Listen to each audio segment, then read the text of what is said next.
میرے جو سلمان رشدی کے ویوز ہیں وہ برقع کے داد کے انٹرویو کے اندر میں نے دیے ہوئے ہیں. واحد پاکستان کا لیڈر.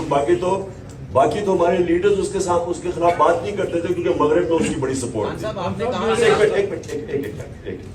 تو میرے بڑے کلیئر ویوز ہیں اس سے. اور اس انٹرویو میں بھی میں نے کہا کہ اس نے 1.5 ارب مسلمانوں کی اس سے توہین کی. میں نے بڑا واضح ہے.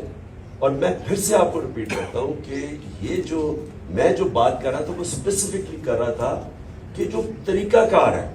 اور میں پھر سے آپ کو کہتا ہوں کہ اگر آپ یہ اس کو الاؤ کر دیں گے, اجازت دے دیں گے, جو سری لنکا کے اندر انہوں نے اس کو فیصلہ کیا کہ یہی اس نے کیا ہے توہین اور ساروں نے پکڑے چلا دیا اس کو. آپ کو اندازہ نہیں ہے کہ اس ملک کو کتنا نقصان ہوا. میں پرائم منسٹر تھا, باہر کے لیڈرز کے کالز آئے مجھے, جو لوگوں کا جو باہر کے پریس میں ہمارے کیس لکھا گیا. سو اس لیے جس وقت آپ وہ انڈورس کرتے ہیں نا, آپ دروازے کھول دیتے ہیں.